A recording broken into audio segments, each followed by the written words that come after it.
It's 5 o'clock. Talk Radio.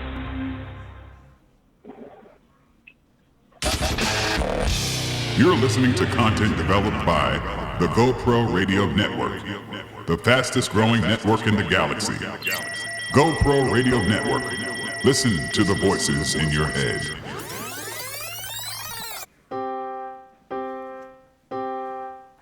Are you ready for this? Yeah. Come on. Yeah.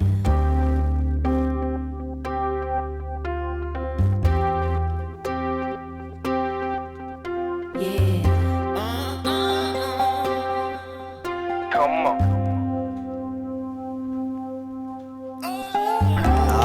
Good evening, good evening, good evening. It's Wednesday, May 4th, 2016, and welcome to the BCS Experience, History, Arts, Culture, and Politics in Review and Discussion. I'm Byron C. Saunders, your host with the most. The BCS Experience takes a look at our rich history, African American history. We're going to share with you some known and unknown historical facts and information from the past and connect the dots on how they have impacted on our present day events and how they will definitely shape our future as African Americans in this country and around the world. The BCS Experience, History, Arts, Culture, Politics in Review and Discussion. This is Internet Radio and will be aired live every Wednesday from 5 to 6 p.m. from the studios of the Iron Metropolis Images on the GoPro Radio Network. You see, I'm really excited about this opportunity to talk to you all across the country and around the globe. I want you to tune in every week on your computer or your phone, and I want you to become a loyal listener. And I personally invite you to lend your voices to this radio talk show to express your opinions on my weekly topics. This is network radio at its finest. All right, here's the number for you to call in to be a part of tonight's discussion. Call 347-884-9839. All right, this week's topic, oh my goodness. This is going to be a discussion on how mainstream media are censoring and restricting our political, social, economic, and spiritual commentary from our professionals and award-winning African-American journalists. There's an attack, folks, going on that's not too good, and it's really unsavory, especially during a critical political year. All right, my show is the new Underground Railroad Express. Next stop is your neighborhood. All aboard to freedom and to freedom land. But before we meet my very special guest, got to give you a little context in the history, because what I just shared with you about the attack of our professionals in the media, the journalists, it just didn't get started yesterday. Check this out. Here's some history for you. The date. It's a Wednesday. It's July the 16th, 1862.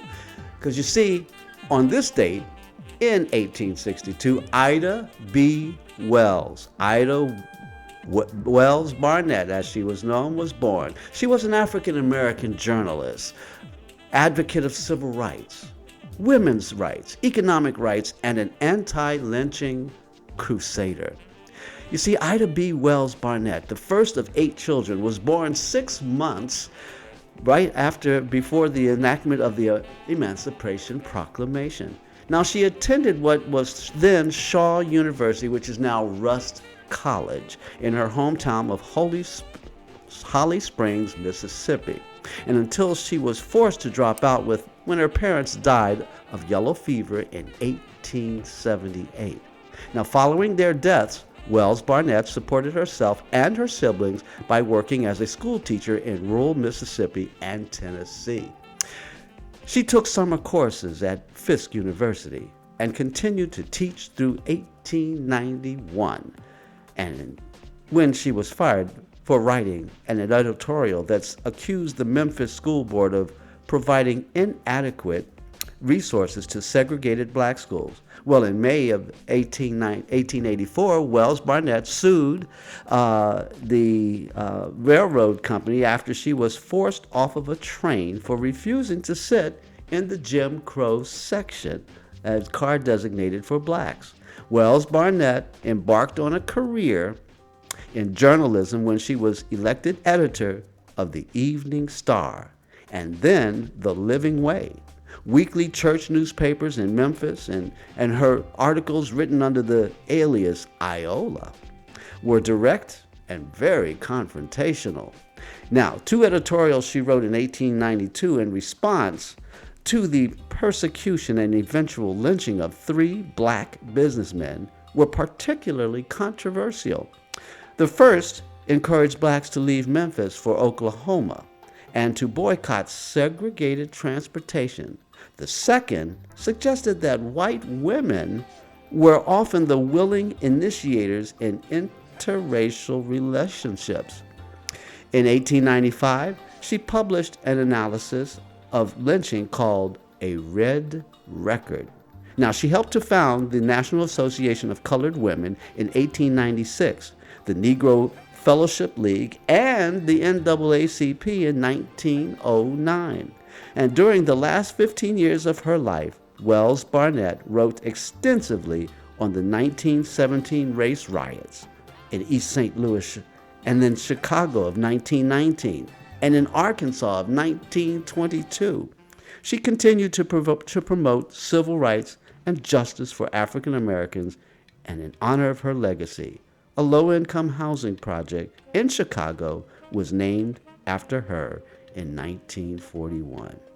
Wow, and in 1990, the U.S. Postal Service issued an Ida B. Wells Barnett stamp. Excuse me. Wow. Now that's a story, folks, to set up so that you can understand what's going on with our professional journalists all across the country today. I want to hear from you.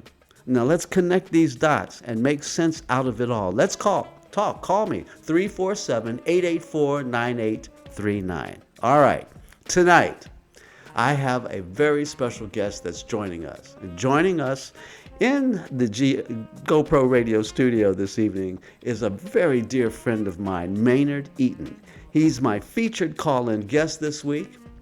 Maynard is an 8-time Emmy award-winning television news and pioneer print journalist who was recently dismissed from the Saporta Report, which has ignited a firestorm of protest in Atlanta, claiming racism and censorship as the cause of his release. All right, this is my story tonight on the BCS Experience. And I want to hear from you. Don't forget, give us a call, 347-884-9839. All right, let's meet Maynard Eaton. Now, who is Maynard Eaton? Well, Maynard is the SCLC National Communications Director and editor of SCLC's National Magazine. Now, what that really means is he develops, executes, and manages strategic communications, campaigns, and strategies for the national headquarters of the Southern Christian Leadership Conference, garners significant media coverage for SCLC and its issues in national, regional, and local media outlets by undertaking proactive strategic media relations. He pitches SCLC policy position. I mean, this brother is all things SCLC and then some, because prior to him getting this position, he was a television broadcast journalist, and as I said, 8 Emmy Awards for his programming and his news coverage. So, Maynard Eaton, welcome to the BCS Experience. How are you, my brother? Byron Saunders, what a pleasure, man, to always be with you. And it's, I don't know if you didn't mention this, but you must tell your listeners that I've known you and loved you and respected you since our days at Hampton Institute, now Hampton University. That's right, the real HU. I followed your career with love, and I love how much you've added to the arts, the culture, and our history. Yes, sir. I mean, that's what we do, Maynard. I mean, you and I can remember that day walking off the campus and saying, "I'll see you later, Poppy." And little did we know. When they shut it down, that's right. When they were shutting us down, and little did we know that we would end up in Atlanta, Georgia, creating the history that we created there, and you doing television broadcasting and writing and print media as well. I mean, 8 Emmy Awards. You can't get much better than that, okay? And as a friend, following each other in my career in the entertainment industry and the things that I've been doing. But now, Maynard, you have stirred up a firestorm down there now. Tell us about what recently happened where you were dismissed from the Saporta Report.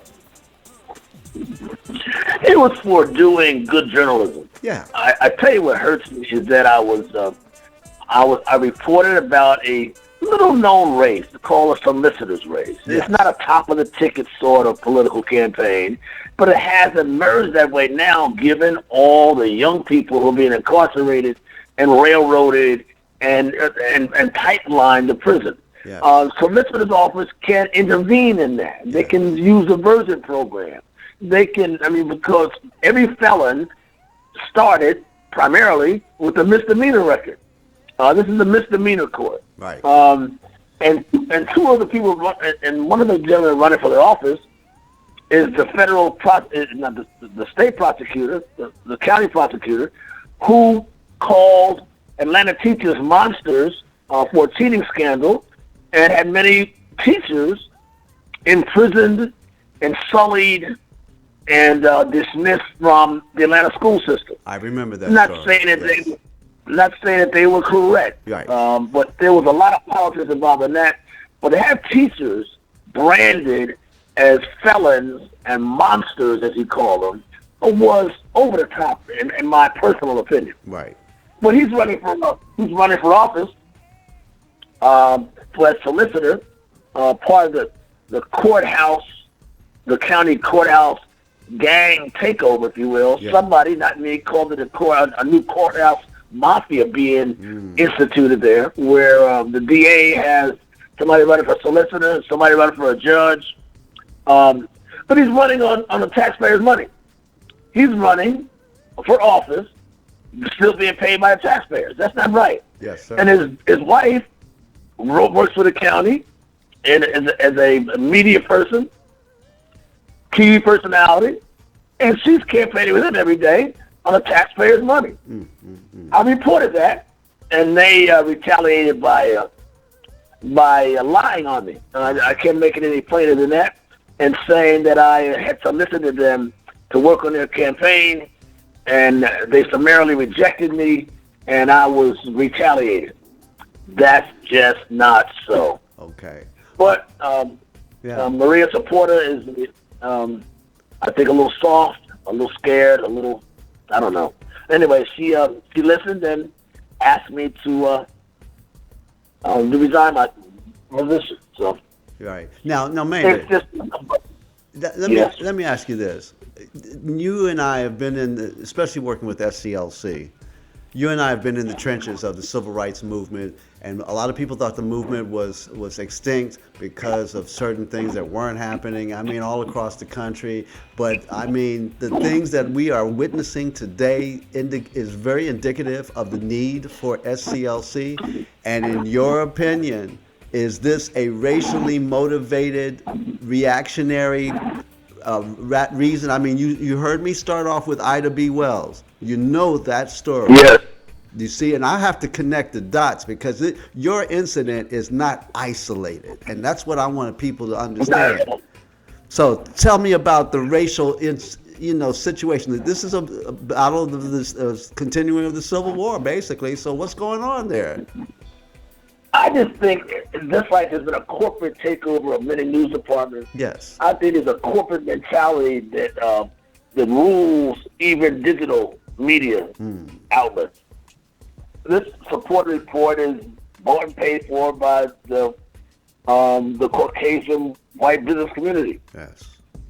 I tend to think my voice is a little too strident, a little too. When I was writing just about cultural cultural things. It was great. Yeah. And we step into politics, and they love that stuff. They step into politics, or a story I wrote about Morehouse College president, Yes. and they didn't like it. You know, the truth hurts. I mean, the truth is a stubborn fact, says Maya Angelou. Hello. And sometimes the facts don't fit what the corporate society wants. Now, is that racism? I'm not going to say that. Well, you don't have to call it, but I'm going to call it. I'm going to call it. Okay, Maynard? Listen, I got to take a break here, and when we come back, we're going to listen to a couple of people, how they have interpreted what went on. Mr. Al Bartel, and I've got some Okib Jabolu and his commentary, because I want people to really catch on. You don't have to call it. We'll call it for you. That's why I'm here. The BCS Experience, baby. Okay? So don't go away, folks. We'll be right back right after these very important messages. Yeah. Come on. You're listening to content developed by the GoPro Radio Network, the fastest growing network in the galaxy. GoPro Radio Network. Listen to the voices in your head.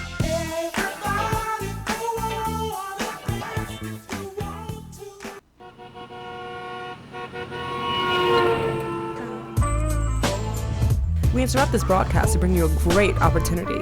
If you have an event, product, service, talent, or something important to say, now is your chance.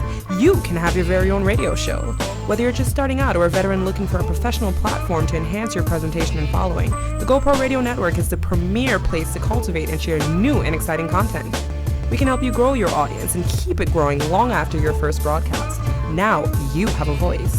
Call 212-696-8562 or visit www.goproradio.com, and you'll be amazed at how easy and affordable it is to have your very own professional radio show on the fastest growing network in the galaxy.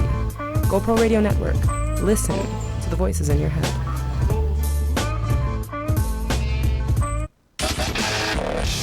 You're listening to content developed by the GoPro Radio Network, the fastest growing network in the galaxy.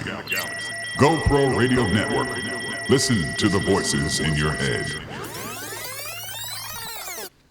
All right, already. We're back on the BCS Experience. Are you ready for this? I am ready for this. Are you ready for this? We're talking to my dear friend, Maynard Eaton, who is recently was released from the Saporta Report. Now, if you don't know all that's going on with this, we're talking about how our journalists, our professional journalists across the country are under attack from mainstream media, the conglomeration who control what's going on the airwaves. Maynard Eaton is in Atlanta, Georgia, folks. He's an 8-time Emmy award-winning television, print media journalist. So this is no slouch.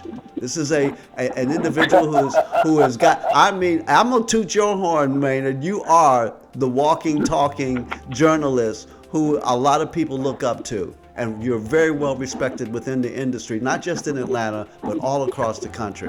And just like with Roland Martin, and just like with Melissa Harris Perry, we're going to get into that because you're not isolated or alone, Maynard. So let's take a look at and listen to the commentary of what Black Media Matters got together April 26, 2016 in support of Maynard's issues. And we're going to listen from Al Bartel. He's an Atlanta neighborhood leader. So let's roll that tape and listen exactly the issues that are being addressed. Mr. Bartel?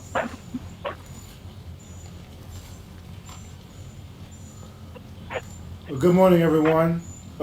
This is a day that we can consider, that we will no longer step back, sit back, and allow for the black media to be excluded from the larger conversation in the city of Atlanta, the state of Georgia, and the southeast region of the nation. We are absolutely clear that when the dominant media culture, as journalists, communicate their political opinion, is considered as investigative journalism. But here we've seen recently, whenever someone from the black media communicates their opinion, it's not considered as investigative journalism. It's considered as being biased. So as we stand on the shoulders of the civil rights movement, we're clear that we just cannot sit back and be silent about the exclusion of the black media from the larger media conversation in America. The media market in metropolitan Atlanta is in the top 10 media markets in the country, if not on the global spectrum. So we as neighborhood leaders, we're clear that when you speak truth to power, they shut down your projects. As community leaders, we're clear that when you speak truth to power, they shut down your programs. As members of the ministry, we're clear that if you take your ministry and speak truth to power, they shut down your ministry. As small business leaders, we're clear that if you stand up and speak truth to power, they shut down your business. And last but not least, as media voices, particularly for the black community, if you speak truth to power, they shut down your voice. The question we're asking is, who shut down, who fired Maynard to shut down his voice? So we're saying that this is a larger issue at play called Black Media Matters. What we're interested in doing is taking a stand to communicate that no longer will black media be silent on this issue. So today, we're issuing several statements. You're going to hear from neighborhood, community, faith, and small business leaders on the matter. I'm issuing what's called a public policy statement. This is a clarion call to those of us who committed to the black media. We must now take a stand. We've considered the language called Black Media Matters. It is possible for us to create a Black Media Matters consortium and take on by the throat the jugular vein of every aspect of the dominant media that excludes black media. So today is a public policy statement as follows. We, as the black community, as well as white community, Native American community, Asian community, and all other communities that are minority, today we issue a public policy to take this stand. We will not sit back, we will not pull back, and we will not step back until black media has the exact same opportunity to be on an equal playing field as the dominant media in Atlanta, the state of Georgia, and the southeast region of the nation. So that is a public policy statement from the Black Media Matters Consortium. Today's communication will be crystal clear about our stand. Today's communication will be crystal clear about our issues. And today's communication will be crystal clear that we will move forward from this point and consider this as a turning point in history. And now we'll let you hear from some of the other committed voices. Wow. That's a pretty heavy statement there, Maynard, and support of you as a journalist and the other African American and minority journalists in the country. And I'm telling you this, Maynard, because as a historian, this is not new. This has been going on for quite some time. And when our voices hit that level and start to speak the truth, and I especially with the situation in Atlanta with the teachers, the Board of Education, the pipeline that's set up for the schools to the prison pipeline industry. And for those of you who do not know, the prison industry in the state of Georgia is ranked as number 2 or number 3 most money-making industry in the state of Georgia. So it's not trying to reduce crime; they're encouraging it. And Maynard, here's one other thing that I want you to really consider this. You've been listening to, and I know you've been following that issue of lead in the water in Flint, Michigan, in Newark, New Jersey. Sure. Maynard, lead. My hometown. That's right. Lead in in this situation found in kids at the early age has already been determined will eventually create a social misfit.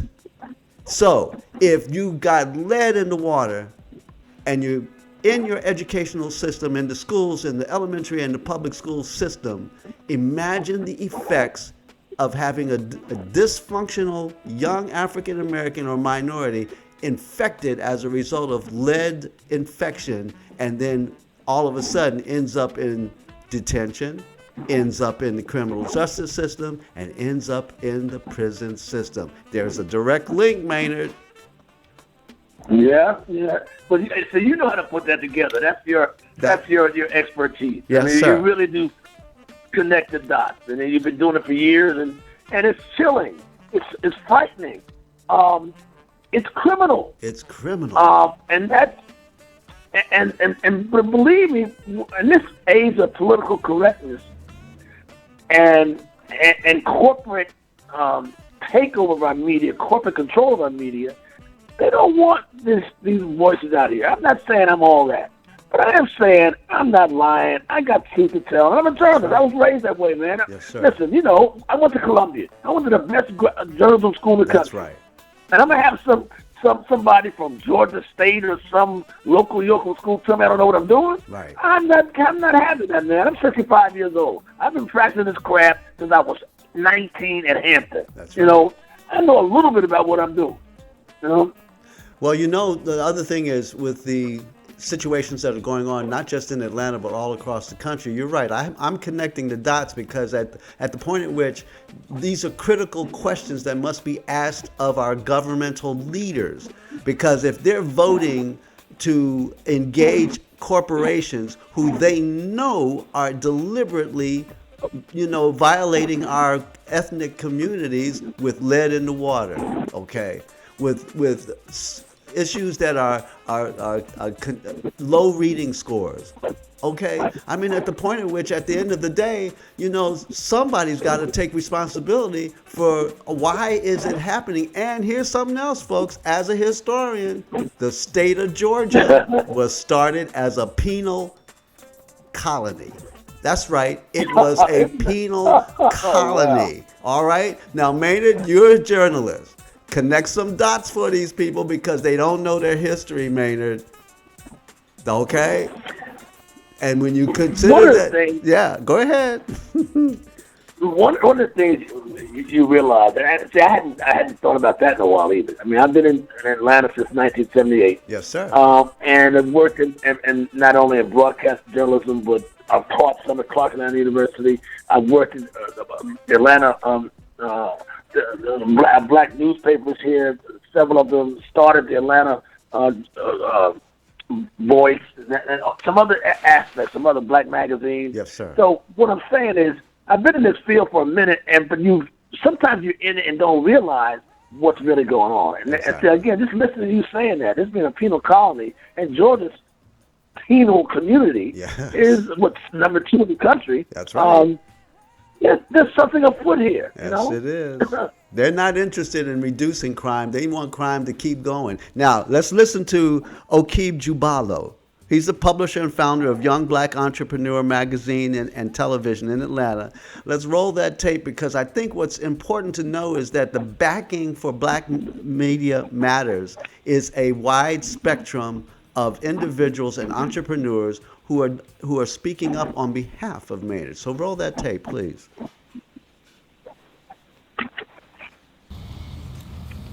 Well, good afternoon.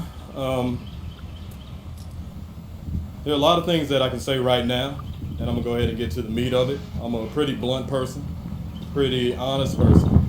And when you're blunt and you're honest and you're black at the same time, you can have some communication issues. And the issue is that we don't control our own media. We don't control our own messages. We don't control our own stories. So even though at this point in time, what happened is not fair, it's not just, but I'm proud to say that we're creating a platform for Mr. Eaton. Not only in the physical space, but also in the digital space. So Young Black Entrepreneur magazine will feature his writings. Young Black Entrepreneur television will feature his story. We're starting a show called Georgia Power, in which Mr. Eaton, when he stepped away from this situation, honestly, that's good. Because we're about to really get this thing in. Unfiltered, uncut. You know what I mean? Because there's a problem when somebody else owns your words. There's a problem when someone else can tell you what to say, how to say it, when to say it, why to say it. No, we ain't doing it this time. Because he's earned his right to say exactly what he needs to say, how he needs to say it, when he wants to say it, and to whoever he wants to say it to. So those days are behind us. So not only is it an issue for Black America, but it's an issue for America, because when you do not allow for the story to be told, period, then America has this slanted view of what's happening in America. So whether it's Native Americans, Hispanics, Blacks, whites, Italians, what have you, keep the story just, keep it honest and keep it fair. And that's what it's about. So like I said, even though something is changing or it's changed, honestly it's changed for the better. Because now the older lion has a few young lions that's down to make that kill on his behalf. And that's what we're gonna do. Ask about us. Young Black Entrepreneur Magazine, Noble Soul Art Group, Young Black Entrepreneur Television. Oh, we just getting started. And we're gonna work it out for the older lion. You can trust my words on that. Google me and see if I'm playing. Come on. All right. I like the way you throw down that gauntlet. And folks, let me just tell you something. This is an industry that's $1 billion industry, medias.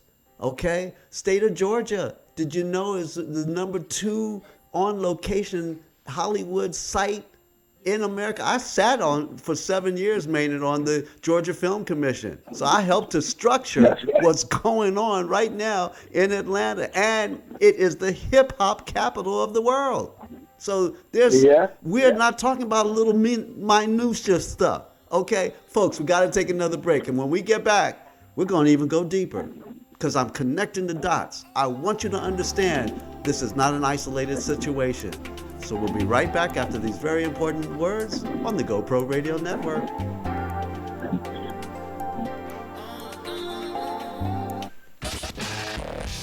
You're listening to content developed by the GoPro Radio Network, the fastest growing network in the galaxy. GoPro Radio Network. Listen to the voices in your head. We are an amazing people, rooted in Africa, the cradle of human civilization. Descendant of the awesome men and women who made a way out of no way. People steeped in the values of truth, justice, respect, harmony, balance, reciprocity, and order. But 400 years of enslavement, Jim Crow, and racism, fueled by the lie of Black inferiority, have taken their toll. The result? Too much pain, too much hurt, too much loss. We owe our ancestors, ourselves, and our children so much more than this. Join the movement for emotional emancipation, healing, and wellness for Black people. Go to communityhealingnet.org and take the pledge to defy the lie and embrace the truth. That's communityhealingnet.org. Our children and our ancestors are waiting. You're listening to content developed by the GoPro Radio Network, the fastest growing network in the galaxy. GoPro Radio Network. Listen to the voices in your head.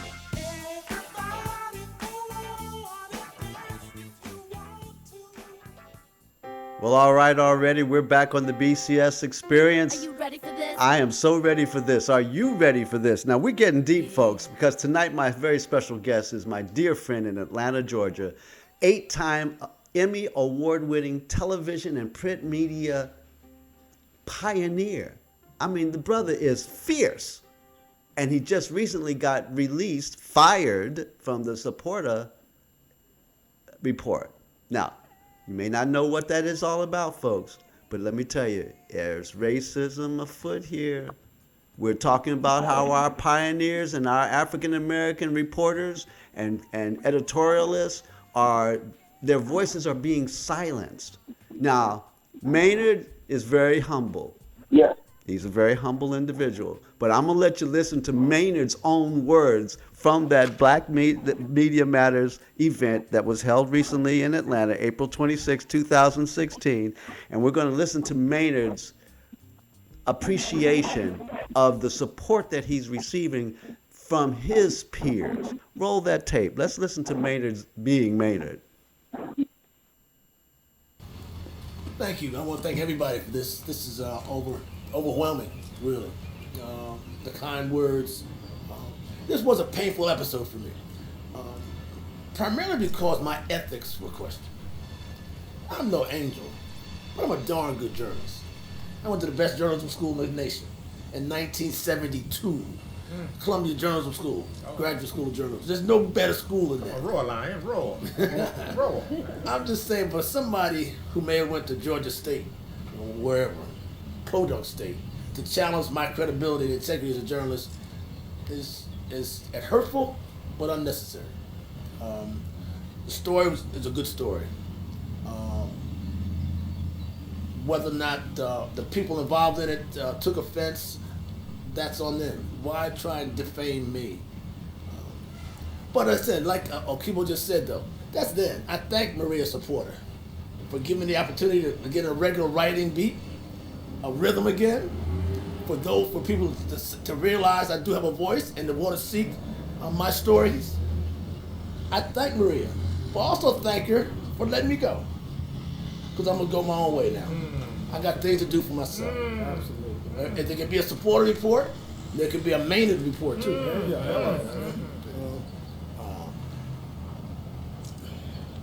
I feel emancipated. White folks ain't gonna tell me what to do no more. Come on. Free at last. Free at last. And I thank my friends. Appreciate it. I'm a journalist, born and raised. That's what I do. That's what I'm gonna do. Thank you. All right, as Martin Luther King Jr. would have called it, free at last, free at last. Thank God Almighty, I'm free at last.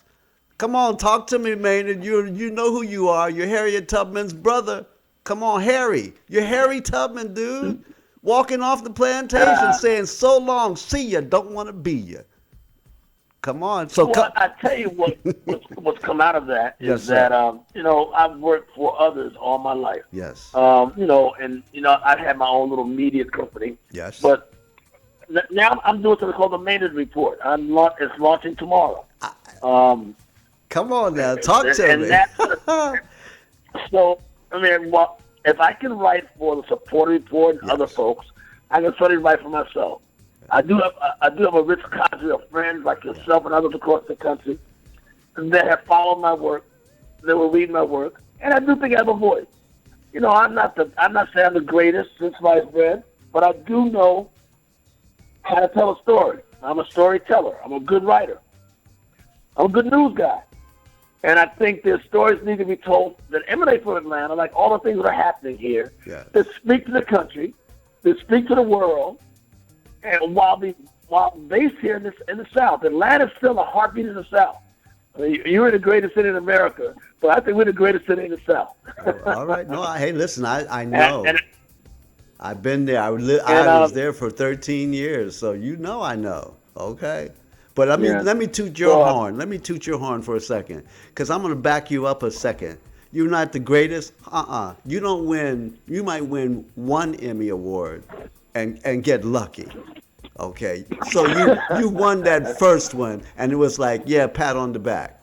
But you got 7 more along the way. That says you're one of the greatest, my brother. And I'm going to toot your horn so that people understand we're not talking about any local yokel, like you said, from Georgia State or University of Georgia School of Journalism. You have a degree from Columbia University, the best in the country in the School of Journalism. So, my brother, you are one of the greatest. And I salute you, Maynard, and I'm happy to hear the Maynard Report is coming up, because this is the time we need to hear that voice. And just so you understand, even what's going on now, I got to tell you part of the story. I've done my show here for 5 years, and I've done radio. I've done shows with Allie Pat. I've done shows with my mentor, Hosea Williams, and we're cutting up on their shows, right? But let me tell you, even I have been recently censored by Facebook. Not just once, several times. And, and what they told me was that I upload my information to too many groups. Now, excuse me, the reason for having social media, and they encourage you to join groups, but the onerous reason that they gave to me for censoring me for a week or 10 days or however many days, I just came off being censored for another 7 days, was because I upload my information to too many people. Now, I don't do porno, I don't do gossip, I do black history. So I have to call it like it is. It is racial profiling. In other words, you were chastised for being on too many platforms. That's right. Isn't that the new media? Multiple platforms? Thank you. Isn't that what we're looking for now? Absolutely. So we need your voice. And just so you understand, you see, it's not just isolated. It is happening all across the spectrum. Now, I got to get to the real deal here. Last night, Indiana, they're crowning Trump. Okay? We got Bernie is stepping in, but the numbers aren't there. He's just going to have to acknowledge in 2 weeks, Hillary is going to be the presumptive candidate. Now, did you know, Maynard, check this out. The last presidential election, when President Barack Obama was elected the first time around, 3 weeks before he was elected, KISS radio station was bought out by ESPN in New York City. No, I sure didn't. Did you hear what I just said? 3 weeks before the silencing of our black media in a market of New York City. There are 8.5 million people in New York City. How do you silence a market with KISS radio station? So we have to connect these dots, Maynard, because it's not isolated. What's happening to you is target. You're the big. You got walking around with a big target on you, and yes, they isolated you to make you the target and the poster boy for what they claim was whatever.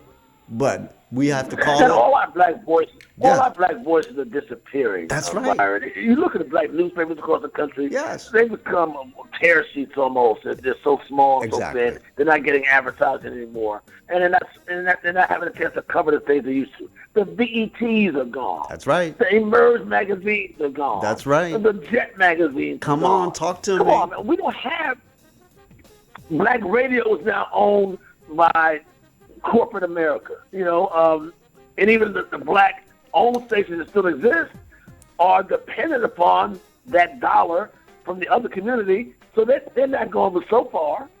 That's right. And you don't have news and public affairs programming anymore. That's right. You have the music, and that's it. And that's it. And headlines. And the shameful free pass that Donald Trump has been getting by the media as a violation of the FCC regulations all up and down the political spectrum. And no one's calling it out. No one is calling it. He's owning me. He's been on every morning news show throughout his campaign. Yeah. And he's perfected the whole call-in thing. Now, you do call-in radio. Thank you. I've never heard of call-in TV till Donald Trump. That's right. Now, here's where it gets even more of what I consider an insidious campaign against us. Just this week, Melissa Harris Perry won the 2016 Hillman Prize for Broadcast Journalism. Now, how do you win that prestigious prize and then get released from MSNBC? Come on. Yeah, that's criminal. It really is. That's what's going on. And I'm at the point in which she bowed out with style and grace and class. Yes, she did. And now she's the editor of Elle magazine, and thank God somebody picked her up. But this is the same thing that happened to Roland Martin. Roland Martin was on CNN, and his ratings were like off the charts. And he got released.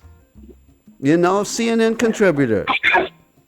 Roland Martin bashes largely white male executives at CNN uncomfortable with strong, confident minorities. And it comes to, see, that's what you are, Maynard. You're a strong, confident African-American man like Ida B. Wells who tells the truth, tells the story. But you know what's sad though? I mean, I've been fired before for TV stations. That happens. Yes. But this is to be put upon by people of color. Yes. For political reasons, and then for so-called white folks to buy it from somebody else that they like better. This will hurt a little bit. Yeah. Only because they want to go and they want to defame you and go after your ethics. Right. That's what hurts me. Right. You may not like me, you may think I'm too strong or whatever you might, but don't cut somebody off at the kunas because that's the. Yeah. Listen, we have more ethics classes in Hampton and at Columbia. We know something about ethics. Thank you. And have we come close? Maybe we have. But there is a fine line between, there is. Yes, and we might walk through that line. Yeah. You might. Yeah, totally. So talk to me about the strategy now, because you're a strategist. You represent one of the largest civil rights organizations in the country. And as a strategist and publicist for them, you are the voice, you are the face, you are the words that are being put out there. So what is the strategy for Black Media Matters, and where is the attack going to be led? How do we assist you as part of a media process here? My show is a global community, and yet, yes, we are part of your process. I consider what we are Black owned here, and we're part of Black Media Matters. So give us some strategies or link us so that we can begin to work with the Maynard Report. Well, the Maynard Report is a way for me to continue my reporting. That's what I do. Yes, and that's something that hopefully will have some corporate, some backing from black folks, and just so I can eat. But the Black Media Matters thing, if you notice, the collection of people in that news conference surprised me and humbled me, because there was a range of neighborhood people, some white folks.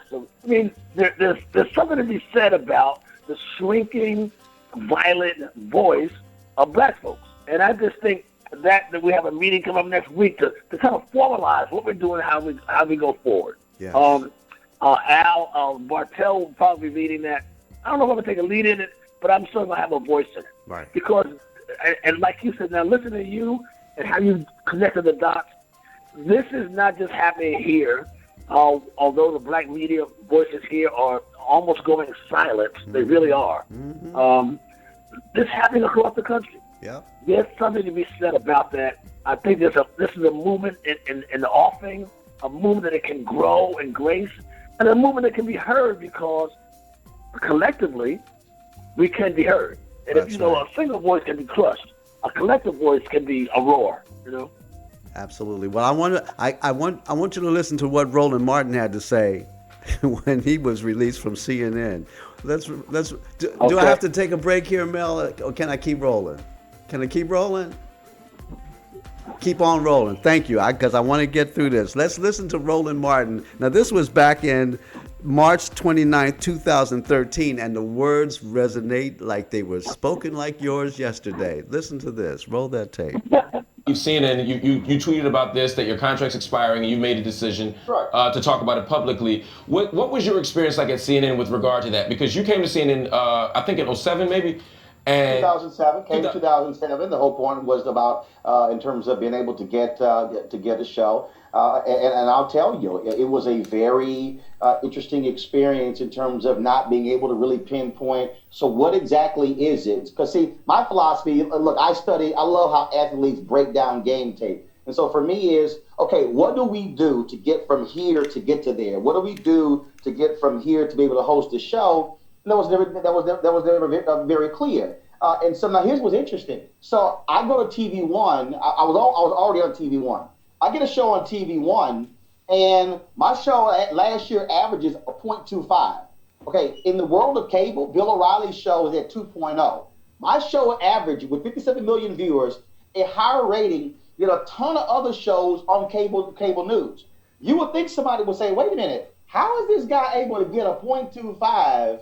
And our shows are averaging a 0.1, and not just in terms of CNN, but other networks. So what are they doing? What's interesting? What kind of guests are they bringing in? And so can that work over here? But there's still this fear. There's this fear of actually making the leap. And so I think a part of it also is the challenge that minorities have you have largely white male executives, okay, who are not necessarily enamored with the idea of having strong, confident minorities who say, no, I can do this. And I'm simply saying, give folks a shot. My whole point is, when CNN, I first talked to them before I signed in 2002, I said, bring me on one time, not 6 times, one time, trust me, you're going to have me back. Now, you may call that cocky, but am I delivering? Am I bringing energy, passion, excitement? Am I delivering? And that's the struggle minorities come through. We deliver, but we never get the big piece, the larger salary to be able to grow from there. I was, in many ways, sort of like a fish out of water at CNN because I didn't come from that worldview. I'm an evangelical from Texas who believes in Jesus, who loves diversity. And so all of a sudden it's like, wait a minute, he's not really a liberal, but he's not a conservative. What is he? I'm a black man in America. I bring a lot more to the table. And so you got to talk about the stuff that people are out there discussing every day. Do you if you don't, you'll lose. Did you ever sense that CNN didn't have a real place for a real black man in America? I think if you ask the question now, that is, Bernard Shaw left CNN as the top anchor how many years ago? Almost 2 decades? Yeah. So tell me, so who's hosting a show? Who right now is in a position to get a primetime show? Who's up there hosting specials? And let me remind, okay, Rachel talked about ratings. The first 4 specials I hosted on CNN were religion ratings. 3 of those, I won the time slot. Hosted 4 specials in 2008, did very well in the ratings. So please explain to me, if it's a ratings game and we won, how is it I never got a show? Wow. Maynard? Yeah. That was in 2013, Maynard. Okay. That was powerful. I'd never heard that before. I'd never heard that. That's what. Wow. See, that's what I'm talking about. Connecting these dots, Maynard. Because at some point, because when you're in the battle, you feel isolated. But the war is all around us, but Maynard. And at that point, because I'm reminded that even Al Sharpton's show has been reduced in favor and flavor at CNN. Why? Because he's speaking that truth. Now, a lot of people don't like Al Sharpton, but let's be very clear about something. You remember Al Sharpton back in the days, he was wearing that medallion with Martin Luther King on it? Now, you know who gave that to him? You don't. I got one. I got one because I worked with Hosea Williams. And Hosea Williams was the bull in the china closet and disliked and hated by a lot of different folks, black and white. But let's face it, and you know the story of SCLC, and this is why it's important that we understand our roots to the spiritual world of our civil rights movement. Martin had 12 associates around him, one of which he called his Castro. That was Hosea Williams. Hosea's job was to go in and stir up the people so that Maynard, so that you know that when Ralph and Martin and Andy came into the town, their job was to bring them back to peace. It was a structured program, people. That stuff didn't just happen by accident. And if you know your Bible, when Mary and Elizabeth were both pregnant, the story says that because Elizabeth was carrying John the Baptist and the baby in Mary's belly, baby Jesus, they were kicking up each other. That's what I'm talking about. When I first got my job I came for the interview at Channel 11 here in Atlanta, the ABC affiliate at the time. When I got to the front door, Reverend Hosea Williams and Reverend and 2 other people were protesting. Had several people out there protesting. They hire a black reporter. Yes. And that's just how progressive he was. Yes. And later on, he became a major force on television himself and public access. That's right. On what we call People TV. That's right. I remember. He had a dynamite show. Yes, he did. Him and Allie Pat, man, they were killing it. They sure were, but I mean, that's talking truth to power. But that's a nice phrase, right? Speaking truth to power. Yes, sir. But boys, you can get your lace cut out from you for doing that nowadays. That's how dangerous politically correctness has become. That's right. Well, Maynard, I gotta wrap my show up here, and I just want to tell you, my brother. Thank you, my friend. You keep moving forward, okay? Keep this path alive. I will support you. I got your back. You're not alone. Thank you. And you are Thank not you. just I in appreciate friendship. that. I love you. This is Thank on you the for this that's right. opportunity. This is on the shield, and I want to continue this so that as you continue to grow with Maynard Report, let's keep this door open. The invitation to be on my show. I don't care who is not wanting you on their show. I want you on my show. The invitation is open and endless. All right. I love you, brother. Always have, always will. Thank Yes, you. sir. Keep up doing all artistic stuff you do. Yes, sir. All right. Well, listen, my people. I got this next piece is what I call, Maynard, the BCS Experience Blog News Snaps. Now, folks, Virginia McLaurin celebrated her 106th birthday visiting President Obama and First Lady Michelle Obama. Now, listen to this. This moment is for all of those that came before Virginia and gave their lives to form this nation as slaves who were intentionally written out of the Declaration of Independence. The ancestors came. Now, when you watch this picture, this next video piece, the ancestors came in with her. They were stepping. No. They were dancing into the White House, our nation's symbol of the plantation. See, you can't fully comprehend or understand my commentary on this unless you know the root to this very visual message of freedom and the comprehension of freedom land. This is what Harriet Tubman and Frederick Douglass and all those ancestors who paved the way along the Underground Railroad wanted for us to be a witness to. And at the end to the journey is to meet America's first African-American president, Barack Hussein Obama, and First Lady Michelle Obama. Now, that little dance she was doing, y'all don't even know what that's called, but I'm going to call it for you. That was a Holy Ghost praise, worship, spirit dance that she was doing. Amen. Ashe, peace and love always. Roll that tape and let Miss McLaurin do her Holy Spirit dance. How are you? I'm fine. Oh, it's so nice to see you. Honest. You want to say hi to Michelle? Yes. Slow down now. How about my waist? She's 106. No, you are not. You are not. Well, you slow down. Oh my goodness. I want to be like you when I'm older. She dancing? Come on. So what's the secret to still dancing at 106? Yeah. Come on. We're so happy to have you here. And look at those nails. Those nails.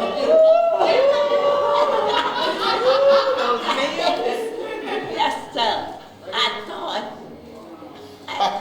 I would never live to get in the White House. Well, you are right here. And I tell you, I am so happy. We are happy to have you. Like President. Then look at him. Hey, right there. Like what? That's me. Yes. And I'm here to celebrate Black history. That's exactly. Yeah, that's what I'm here. Well, we're glad to have you here. You have just made our day. You know that? That energy, man. You made my day. Okay. Now, you see, folks, when Martin said on his last speech, I may not get there with you, but I've looked over and I've seen the promised land. You got to understand that joy that was in that woman. That is the travel and the trail that we have been traveling on under the Underground Railroad, and to get to Freedom Land, 90 seconds. That's what it's all about. Well, my people, the BCS Experience is GoProRadio.com, your social network's live talk radio show. Produced and sponsored by Iron Metropolis Images. Tylon Eusebia Washington, my producer. Thank you, my brother. You rock. Mel Alsop, my on-air engineer. Khadijah, Charlene, and Alex. Y'all, the interns that are making me look so good. Thank you so very much. 60 A seconds. special thank you to the Jazz Lounge Project and Andrew Julian Myers for my fabulous show's theme music, and to Mike Sargent for putting this all together for the music. Well, tune in next Wednesday when my show, The BCS Experience, History, Arts, Culture, Politics, and Review and Discussion will be right here live from 5 to 6 p.m. And you need to check out our other shows, The Roll-Up, The Spotlight with Earl Morgan, Cult of Dusty, Face the Facts, Prince Solomon Carter Amped, Soulful House Collage. Well, folks, hey, I'm Byron C. Saunders. and it's been all about the BCS Experience. Join me next Wednesday when my very special guest will be you, my listening audience. Well, another opportunity to appreciate our rich cultural history and learn how it has all impacted on our lives today. Until then, I'm out of here for the moment. Peace and love, always. It's Mix Up Law.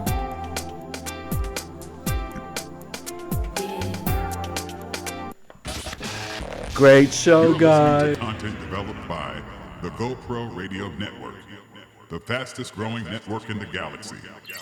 GoPro Radio Network. Listen to the voices in your head.